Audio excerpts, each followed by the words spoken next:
कभी सुना है कि सब्जियां भी कभी हिंदू मुसलमान होती हैं?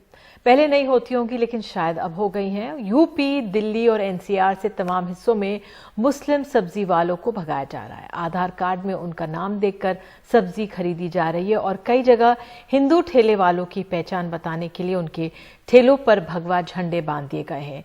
आप अपना आधार कार्ड दिखाओ। आधार कार्ड दिखाओ आप।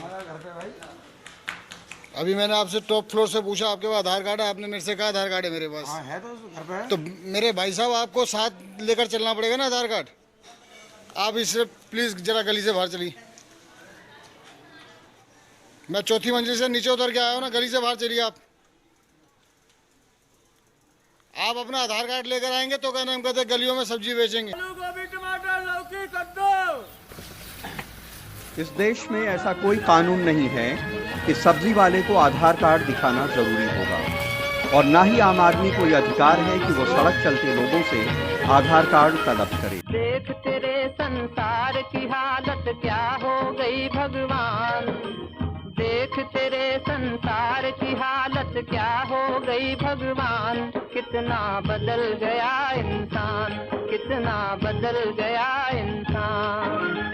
सूरज न बदला, चांद न बदला, ना बदला रे आसमान। कितना बदल गया इंसान। जिनके पास व्यूवरशिप ज्यादा है वो बड़ा पत्रकार, हाँ बड़ा चैनल, ये सब जो है नए भारत का, हाँ बापू नए भारत का प्रणाम। हम आपका ध्यान ही नहीं दे पाए, थोड़ा अंड बंड चल रहा है। तो ये नए भारत का मीडिया का जो अपनी जो अंड मीडिया है, वो अंड मीडिया का ये एक नया फिलॉसफी है जिसके पास जितना व्यूवरशिप, जितना देखने वाले लोग हैं, उतना बड़ा वो चैनल है, उतना बड़ा वो जो है पत्रकार।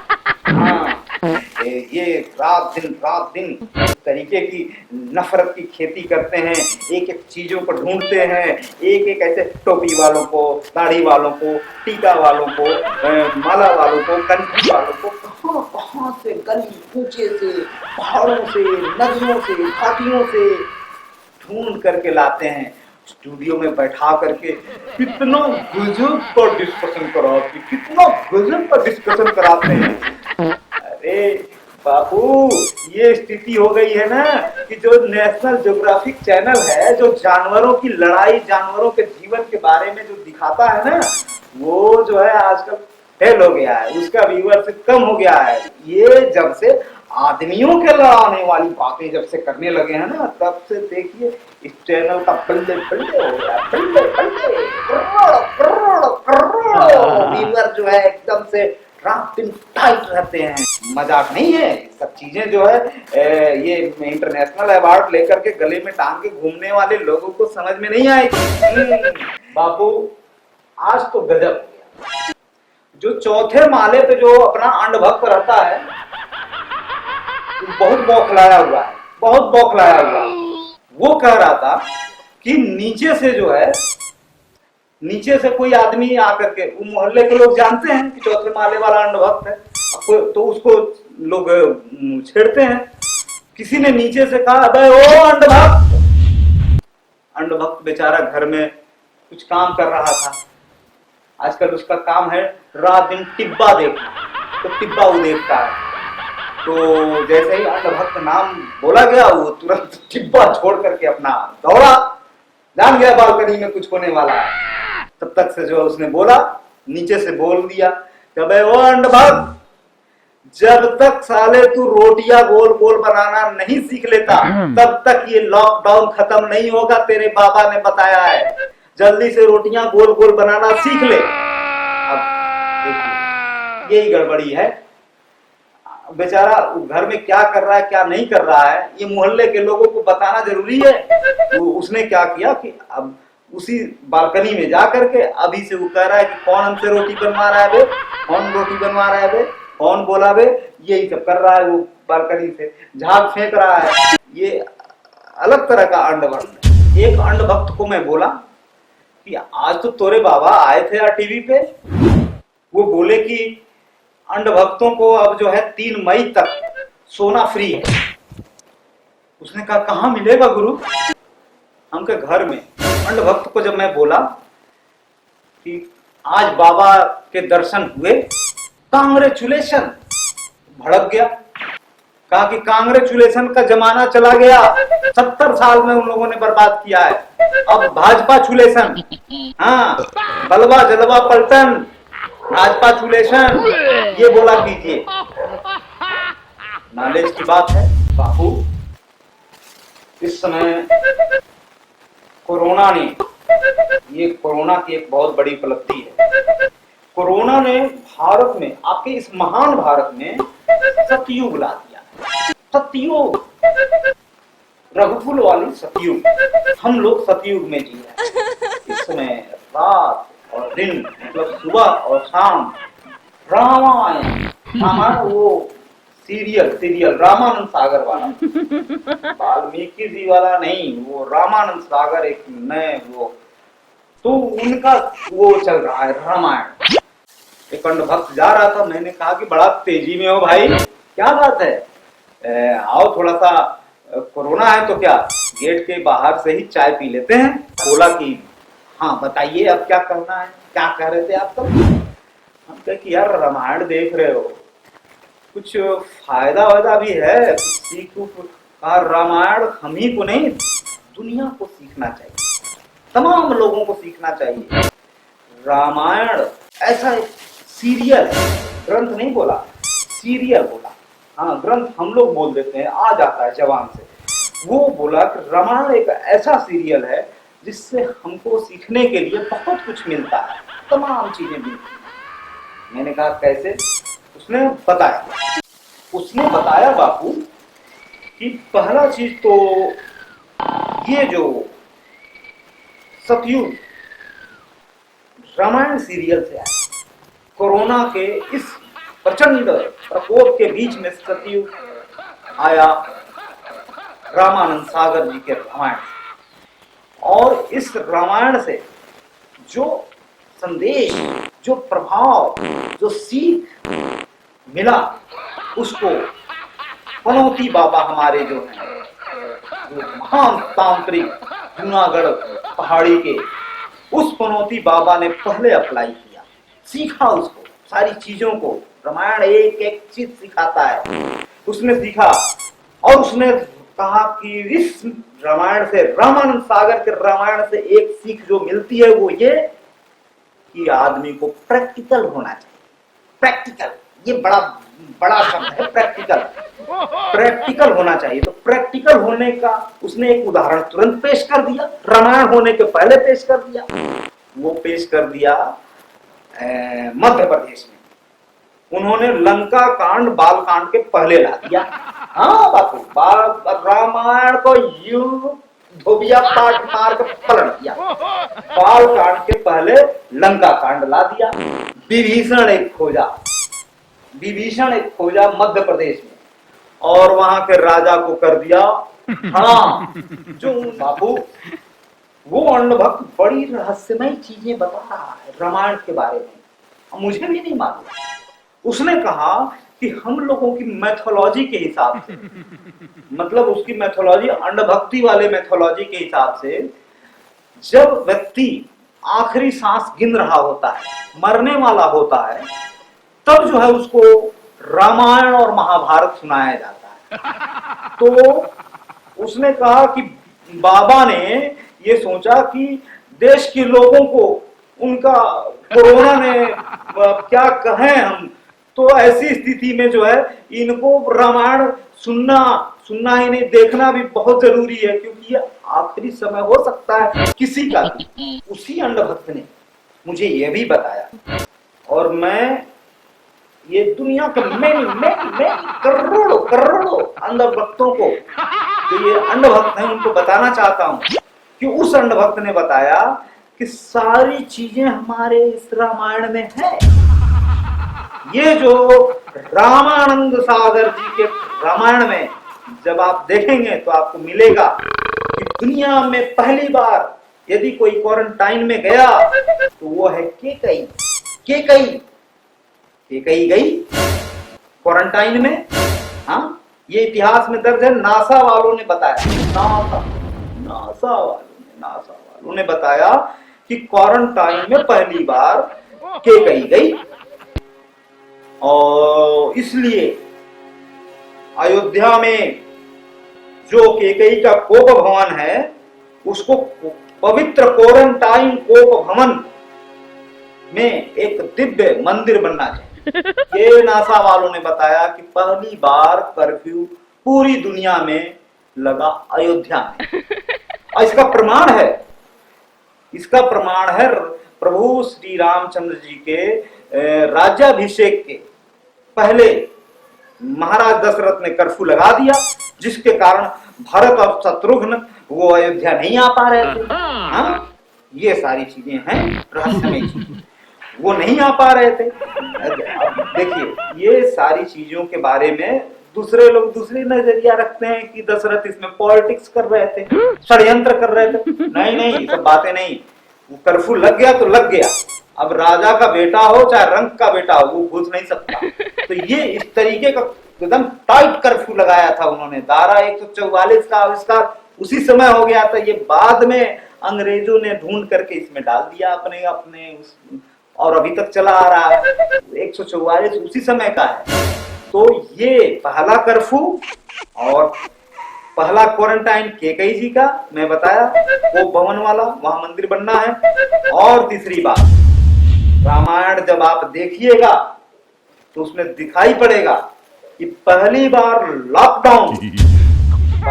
लॉकडाउन लक्ष्मण ने किया पंचवटी में, सीता मैया का लॉकडाउन। आप इस रेखा से बाहर नहीं जाएंगे। वो लॉकडाउन पहला, दुनिया में पहला, ये भी नासा ने खोज के अब जाके बताया। ये सारी चीजें अब धीरे धीरे आ रही है इतिहास के पन्नों से। और ये सारा चीज इंडिया में तो सब सारा इतिहास दबा लिया है वामपंथियों ने।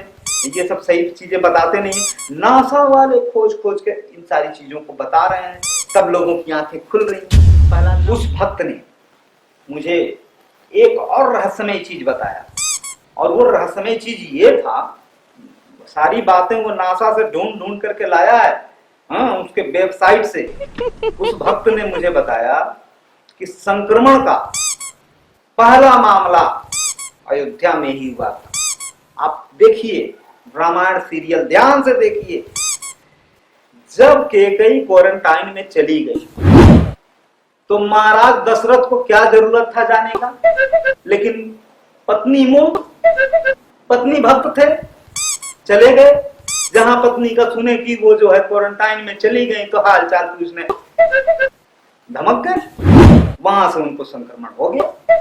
हाँ, अब वो तो भाई नौजवान थी, वो रिकवर कर गई। ये बेचारे जो है आजकल के जो डॉक्टर बिना ग्लव्स बिना मास्क के पहुंच जाते हैं पेशेंट, मतलब स्थिति है ऐसा जो है सुनने में आ रहा है कि बेचारे जो बड़ा परेशान है, पसीने हैं कि हमारे पास कोई साधन नहीं है, ग्लव्स नहीं है, ये नहीं है, वो नहीं है, फिर भी मरीजों को कई तो पेशेंट हो गए हैं। वो वक्त बताया कि ऐसे ही लापरवाह जो डॉक्टर हैं उसी तरीके से उन्होंने लापरवाही किया, बस वो संक्रमण हो गया, फैल गया। उनकी पहली मृत्यु हुई तो प्रमाणित नहीं हो पाया, उस समय का मामला था। नहीं तो सारा रजिस्टर हॉस्पिटल में का सारी चीजें मिल जाती तो ये प्रमाणित हो जाता कि पहली मृत्यु महाराज दशरथ का ऐसे ही किसी वायरस से हुआ। संक्रमण का मामला तो ये पक्का है। वो रिकवर कर गई कम उम्र नौजवानी के कारण। ये बेचारे बुजुर्ग थे, लपेटे में ले लिया। ये सारी चीजें जो है जब आप देखेंगे रामायण तब समझ में आएगा ना। आप तो देखेंगे नहीं देखेंगे तो सारी चीजों की जानकारी कैसे मिलेगी? नहीं मिलेगी तो नासा कितना चीज आपको बताएगा। मैंने कहा कि भाई अंडभक्त थोड़ा मैं धीरे से बोला, भक्त जी बोला जोर से।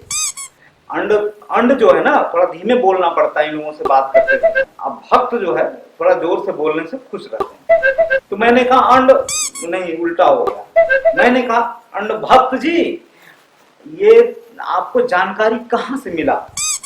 आखिर वो वायरस आया कहां से केकई के पास? उन्होंने कहा कि देखिए, आपको फिर मैं कह रहा हूं कि आप जाकर के रामायण फिर से देखिए और ठीक से देखिए। रामायण में साफ है, ये सारी चीजें जो केकई की जो एक दासी थी, दासी वो मंथरा, वो ले आई और उसने जो है ये सारा काम कर दिया। केकई के बाद दशरथ।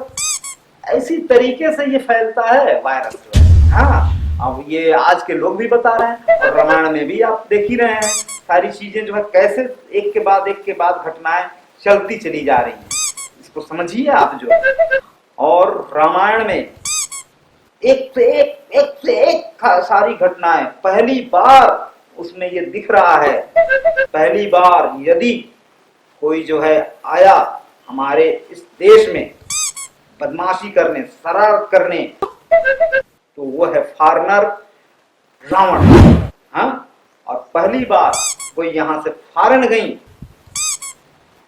महिला, तो वो है सीता मैया। पहली बार।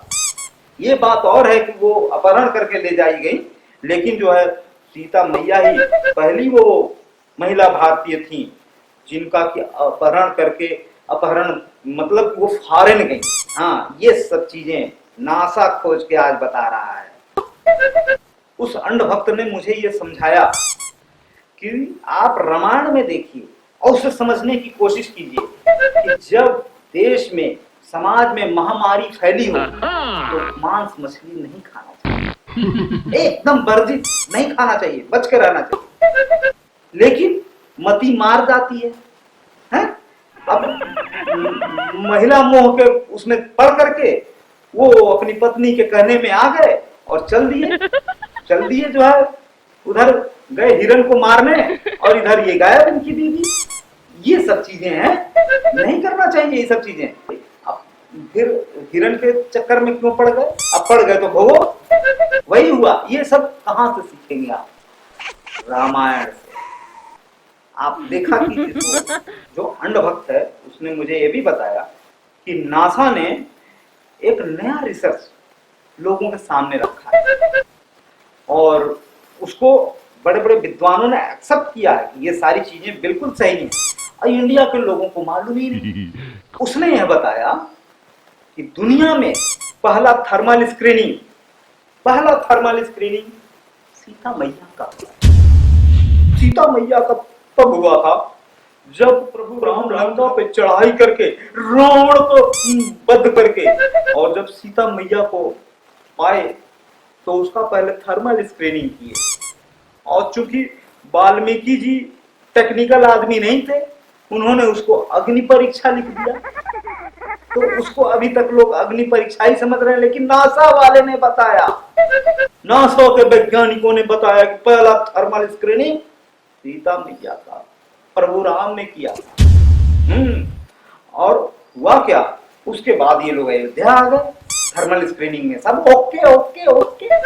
जब अयोध्या आई माता जी, उसके बाद क्या हुआ कि उनका फाइनल जांच रिपोर्ट, जब वहां का एक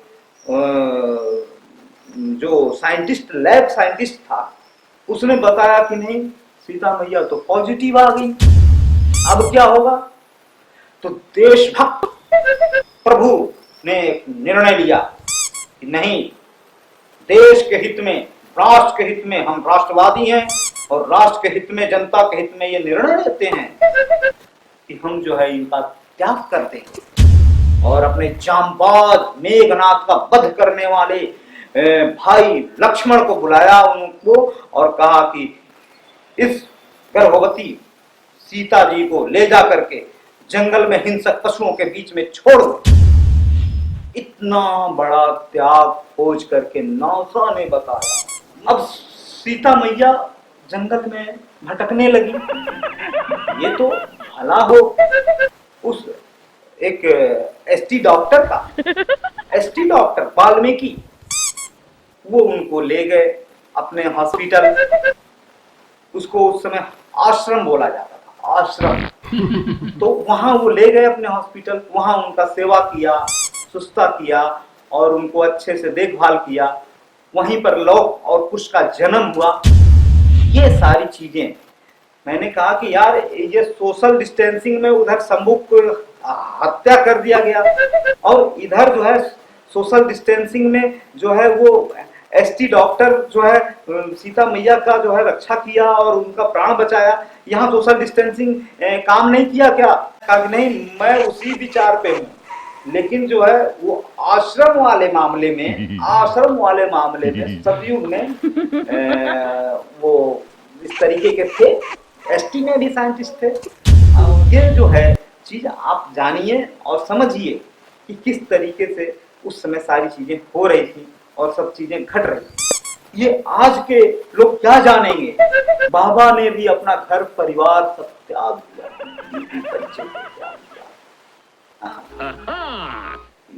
ये सब चीजों को समझा करें ना लोग। आप भी देखा कीजिए, रामायण देखना बहुत जरूरी है, रामानंद सागर का, और उसके साथ नासा के नॉलेज को जोड़ के देखिए, कितना कितना अद्भुत नॉलेज। हाँ, ये सब आपको देखना चाहिए। अब आज के संदर्भ में देखिए, आज के संदर्भ में रामायण सीरियल से क्या प्रेरणा मिलती है। आज जो है वो दवाओं और मास्क का लुटेरा अमेरिका का ट्रम्प हमारे दवाओं और कैसे कैसे षड्यंत्र करके बाबा जो हमारे हैं पनौती बाबा, उनको हड़का करके, डरा करके या समझा करके या पोटिया करके दवा ले लिया। अरे आज के तारीख में मेरे प्रभु राजा होते तो अमेरिका हनुमान को भेज करके वो दवा मांग रहा है ना, मैं अमेरिका के सारे डॉक्टरों को हनुमान जी पीठ पर लाद के गठरी में जो है ले आकर पटक देते भारत में। हाँ, इलाज करो कोरोना का। इस तरीके से होता है काम। प्रभु राम के समय में ऐसे काम होता था। ये इस तरीके से नहीं, जो मांग रहा है डर के मारे दिए जा रहे हैं, नहीं, वहां हनुमान की कमी हो गई। हाँ, उस अन्नभक्त ने बताया ये चीन वाले रामायण तो देखते नहीं है, तो उनको क्या समझ में आएगा? पड़ गए चमगादड़ के चक्कर में, फंस गए। कोरोना ने वो ऐसी तैसी कर दिया। अब वो हम लोगों का कर रहा है, अमेरिका का कर रहा है, इटली का कर रहा है, फ्रांस का कर रहा है। ये जब आप रामायण देखेंगे सीरियल तो उसमें आपको दिखाई देगा कि रावण ने गिद्ध जटायु पक्षी को मार करके अपने को ही नहीं, सीता मैया को भी संक्रमण से बचाया। ये चीजें हैं, ये नॉलेज है। इस तरीके का नॉलेज रामायण में भरा पड़ा है, लेकिन लोग देखते ही नहीं है। चाइना वाले तो बिल्कुल ही नहीं देखते हैं। यदि वो देखते तो उस समय समझ गए होते ये पशु पक्षियों से ये संक्रमण हो सकता है, तो चमगादड़ के चक्कर में क्यों पड़ रहे हैं। जो मेरे अन्न भक्त ने बड़ा महत्वपूर्ण बात बताई कि जब महामारी आए, ऐसे आप चाहे जितना अपना मनमानी करिए, लेकिन जब महामारी आए तो सारे लोगों के सामने मासूम बन जाइए। हाँ? और अपने विपक्षियों से भी सलाह लेना शुरू कर दीजिए। और आप ठीक ठाक रहिए और सारी समस्याओं से दूर रहिए, तो इनको कुत्ते के बराबर भी मत समझिए। हाँ? और जो है इनको जब आप फंस जाइए महामारी जैसे इन सब चीजों में, तो आप एकदम से मासूम बन जाइए और झुक जाइए जितना झुक सकते हैं। ये सारे चीजें आपको रामायण में ही मिलेंगी। मैंने कहा कि आप तो रामायण से संबंधित हमारे नॉलेज को एक्स्ट्रा कुछ दे दिए, और नासा से जो सारी सूचनाएं आपने दिया ला करके, ये तो अद्भुत था। अब मैं जाकर धन्य हुआ। उसने कहा कि आप तो धन्य हुए, लेकिन ये दूरदर्शन विभाग में, प्रसार भारती में, ये वामपंथी उसी समय से वायरस की तरह घुसे हुए हैं। अब देखिए, रामनवमी के समय इन लोगों ने दशरथ जी को मार दिया। उन्होंने कहा कि कैसे? सीरियल में मार दिया, सीरियल में मार दिया। ये बताइए, ये सही काम किया इन लोगों ने? रामनवमी में दशरथ को मार दिया, उसके बाद प्रभु राम का जन्म। समय काल परिस्थिति को ध्यान में रख करके कोई निर्णय लेना चाहिए। ये लोग ध्यान नहीं देते, बहुत टोटली वामपंथी सब जो है पॉलिटिक्स कर रहे हैं अभी भी। अब बाबा की ब्रिकुटी जिस दिन टेढ़ी हो गई, उस दिन ये प्रसार भारती की ऐसी की तैसी हो जाएगी, अभी रामायण चल रहा है, चल जाने दीजिए हैं। और आप जाइए ज्ञान लीजिए, रामायण बड़ा ध्यान से देखिए, रिपीट देखिए, बार बार देखिए, ये ज्ञान का खजाना है। और नासा वाला जो मैं नॉलेज दे रहा हूँ इसको आप जोड़ लीजिए, फिर देखिए कैसे आपने धन्य होते हैं। उस भक्त ने बताया कि आपको बार बार जूनागढ़ पहाड़ी वाले हमारे जो पनौती बाबा हैं, बार बार आप लोगों को सोशल डिस्टेंसिंग के बारे में बता रहे हैं, दूर रहिए सोशल डिस्टेंसिंग। ये सोशल डिस्टेंसिंग आप खोजेंगे तो उस रामायण सीरियल में मिल जाएगा। रामायण सीरियल को आप ध्यान से देखिए, शंभुक वध हैं, हमने कहा शंभुक की हत्या की गई थी। कहे अब आप जो सुने हैं उसके बारे में आप समझिए, मैं तो वध जानता हूं। शंभुक का वध जो है सोशल डिस्टेंसिंग न मानने के कारण हुआ था। सतयुग के समय में सोशल डिस्टेंसिंग था, हाँ, और ये सोशल डिस्टेंसिंग जिन लोगों ने नहीं माना उनकी वध कर दिया गया। हाँ, सोशल डिस्टेंसिंग बहुत जरूरी है, ये बना के रखना चाहिए। बाबा भी कह रहे हैं, मीडिया भी कह रही है, और आपको भी मैं बता रहा हूं, डिस्टेंसिंग, सोशल डिस्टेंसिंग बना के रखिए। हाँ बापू, आज बाबा प्रकट हुए, सस्पेंस था, थ्रिल था, ड्रामा था, वह सब कुछ था, लेकिन कोई बहुत ज्यादा महत्वपूर्ण बातें नहीं थी। 7 लाइन का मंत्र दिया बाबा, अंतर ध्यान। बापू, आप अपने समय में सोशल डिस्टेंसिंग, समाज की दूरी को खत्म करने के लिए कितना जद्दोजहद किया। आप एक तरफ सामाजिक दूरी को खत्म करने के लिए लड़ रहे थे उन ताकतों से जो वर्चस्ववादी थी, और दूसरी तरफ डॉक्टर भीमराव अंबेडकर लड़ रहे। दोनों लोग एक ही ताकतों से लड़ रहे थे, और ये लड़ाई का तरीका दोनों का अलग अलग था।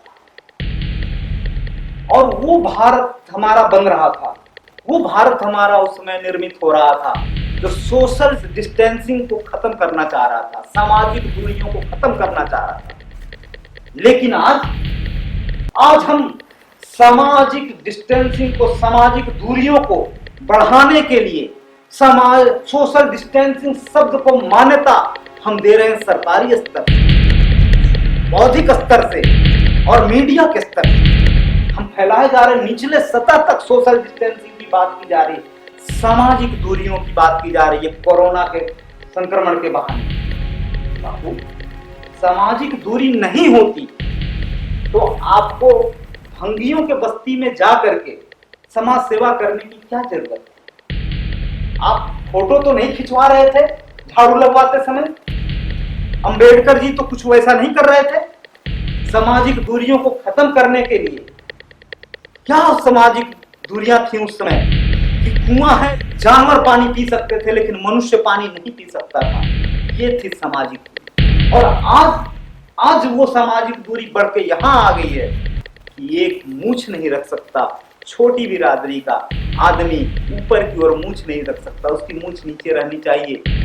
वो घोड़े पे चढ़ करके शादी में नहीं जा सकता, उसकी हत्या कर दी जा रही है। और दूर दराज तक उनको धकेला जा रहा है पीछे पीछे पीछे, और सारी सुविधाओं को ये लोग लेते जा रहे हैं, कुछ चंद मुट्ठी भर लोग। ये सामाजिक दूरी, आर्थिक दूरी, ये इस तरीके का आज हम उसको संरक्षण दे रहे हैं, सत्ता के स्तर से, मीडिया के स्तर से और न्यायालय के स्तर से, न्यायालय के स्तर से भी। ये बापू आज का आपका भारत है जो डिजिटल भारत है, उसमें हो रहा है। हम कोरोना के बारे में जब बात करते हैं और कोरोना के संदर्भ में बात करते हैं तो कभी नहीं कह रहे हैं लोग, और लोग का मतलब है कि सत्ता में बैठे हुए लोग, कि सामाजिक दूरी नहीं, आप शारीरिक दूरी को बनाते हैं। फिजिकल डिस्टेंसिंग को बना कर रखे, शारीरिक दूरी, एक मानव का दूसरे मानव से जो शारीरिक दूरी होनी चाहिए उसको बना के रखना चाहिए, तब जाकर के आप कोरोना के संक्रमण से बच रहे हैं। लेकिन यहाँ तो सोशल डिस्टेंसिंग की बात की जा रही है। सोशल डिस्टेंसिंग, सामाजिक दूरी इसलिए कही जा रही है क्योंकि ये सत्ताधीशों को सूट करता है, ये सत्ताधीशों को सूट करता है, इसलिए इस शब्द को ये प्रचलन में ला रहे हैं। सामाजिक दूरी सत्ता से आज किस तरीके से पोषित हो रही है और निचले सतह तक जा रही है कि कोई व्यक्ति जो है जाति के नाम पर ही हत्या कर दिया जा रहा है, धर्म के नाम पे हत्या कर दिया जा रहा है। और आज बापू आपके देश में क्रोनोलॉजी की आजकल बातें होती हैं, क्रोनोलॉजी, हर चीज में क्रोनोलॉजी क्रोनोलॉजी क्रोनोलॉजी। मैं भी कहना चाहता हूं, ये जो मीडिया रात दिन धर्म के नाम पर किसी एक को टारगेट करती है, दो को टारगेट करती है, लोगों को बांटती है, ये किसके कारण होता है? सत्ता में बैठे लोगों के कारण होता है। आपके देश की मीडिया यदि समाज को बांटने का काम करती है तो इसका मतलब होता है कि आपकी उसमें सहमति है, आप कार्रवाई नहीं कर सकते। मैं इस देश के हुक्मरान से और जो न्यायालय कल बोल रही है कि मैं मीडिया की स्वतंत्रता पे कार्रवाई नहीं कर सकता, कुछ निर्णय नहीं दे सकता, मैं उस न्यायालय से बात करना चाहता हूं, आंखों में आंख डाल करके। ये जनता अपने टैक्स के पैसे से आपको सैलरी देती है, इसलिए आपका कर्तव्य होता है इस देश की आजादी ज्यादा महत्वपूर्ण है, उसकी सुरक्षा के लिए आपको इन भेड़िया टाइप के, भेड़ियों की तरह मनुष्य से मनुष्य को नोचवाने के लिए जो मस्तिष्क तैयार करने वाली मीडिया है, उसकी आजादी के नाम पे आप बच रहे हो कार्रवाई से। आप कायर हैं, बुज़दिल हैं, और क्योंकि आप इस देश के लोगों के नमक को खाने के बाद इनके हक की बात नहीं करते, इनके हक की बात नहीं करते हैं, इसलिए आपको सत्ता के किस गली से राज्यसभा में जाना है और कल को आप संसद में भी जा सकते हैं, ये हम लोग खूब अच्छे से देख रहे हैं। आपको बोलना होगा और जनता के हक में बोलना होगा। जब राष्ट्र की आजादी खतरे में होगी तो प्रेस की आजादी कैसे बचेगी? प्रेस की आजादी जो है हमारे देश की आजादी से ज्यादा महत्वपूर्ण नहीं है, क्योंकि देश हमारा है और हम लोगों से बना है। ये मीडिया के घरानों से देश नहीं बना है। हम लोग गांधी जी के आजादी की लड़ाई में यहाँ का आम आदमी लगा हुआ है। हाँ, इस चीज को समझना पड़ेगा हमको, यहाँ के सारे अंध भक्तों को, कि आज तुम लड़ रहे हो आपस में और तुमको लड़ाया जा रहा है आपस में। कोरोना तुम्हारी जाति, तुम्हारा धर्म और तुम्हारा क्षेत्र देख करके नहीं बख्श देगा। ये जान लो, ये मीडिया तुमको आपस में लड़ाती रहेगी। ये इनसे बचो और कोरोना से लड़ो, कोरोना से लड़ो। ये वायरस है, ये धर्म नहीं देखेगा। देख लो, भगवान मंदिरों में दुबक गए, खुदा कुरान में सिमट गए हैं, और गुरुद्वारों में नानक की गुरुबानी खामोश हो गई है। मनुष्य हॉस्पिटल में दम तोड़ रहा है और वो दम तोड़ता हुआ मानव विज्ञान की तरफ देख रहा है। दो हमको दवाएं दो, हमको टीका दो, हमको कुछ ऐसा उपाय दो, हम कोरोना से बच जाएं, हम एक जीवन पाएं। उस विज्ञान को पहचानो, उसकी ताकत को पहचानो। घंटा, घड़ियाल, दिया जलाना कोई सलूशन नहीं है, कोई हल नहीं है। और सत्ता और न्यायाधीश, न्यायालय देश के लिए हैं और देश हम लोगों से बनता है। इसलिए हम लोग ये सवाल करते हैं कि अपनी मीडिया के गले में पट्टा बांधो। इन्होंने एक अलग तरीके का टेरर जर्नलिज्म का कारखाना शुरू किया है और देश के लोगों को आतंकित कर रखा है, देश के लोगों को आतंकित कर रहा है। ये जो है सबसे बड़े देश के आतंकवादी हैं, जो दिल्ली में प्राइम जगह पे बैठ करके और रात दिन नफरत फैला करके हमको हमारे खिलाफ खड़ा कर रहे हैं। इस दाएं हाथ को बाएं हाथ के खिलाफ खड़ा कर रहे हैं। ये दाहिना और बायां हाथ सत्ता के गड़े तक पहुंचना चाहिए, जो ऐसे लोगों को संरक्षण दे रहा है।